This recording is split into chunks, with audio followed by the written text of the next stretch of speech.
मौके पे मालेगांव शहरियान और महाराष्ट्र के तमाम ही मज़हब के मानने वाले लोगों को हम ईद उल अज़हा की मुबारकबाद पेश करते हैं, जो कि देना नहीं चाहिए था। लेकिन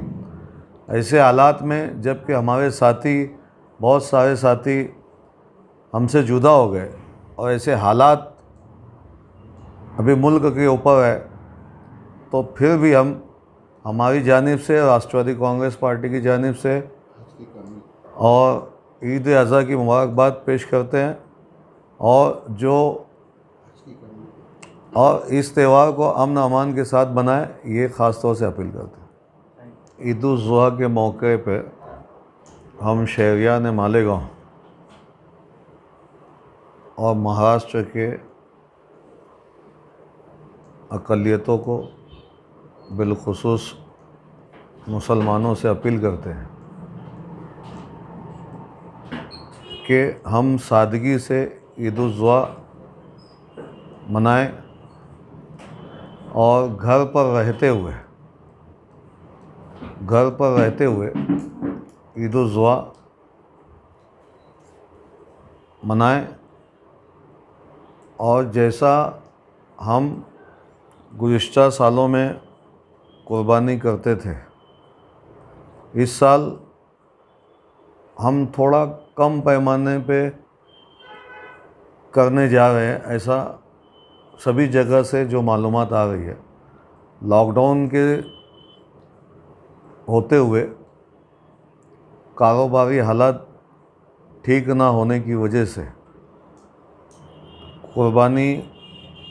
जो है शॉर्ट हो गई है। तो ऐसे में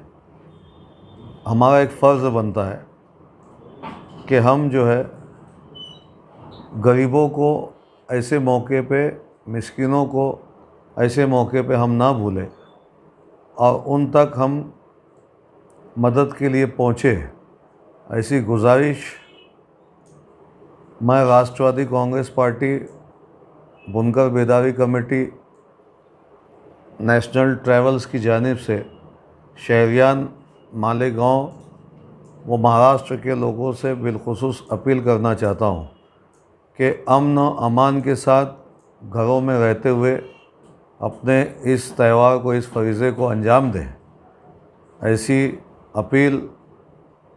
हम करेंगे और अमन अमान के साथ कीजिए, ताकि आज तक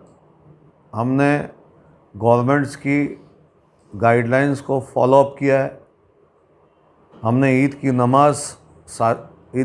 घरों पे अदा की, रमज़ानुल मुबारक की तरावी हमने घरों में अदा की और ईद जो है सादगी के साथ हमने मनाए। तो इस वक्त भी हमारा फ़रीज़ा यह बनता है कि हम जो गवर्नमेंट्स की गाइडलाइंस है, ईद उल ज़ुहा हम घरों पर ही नमाज़ अदा करें और घरों पर ही कुर्बानी जैसे फ़रीज़े को अंजाम देने की कोशिश कीजिए।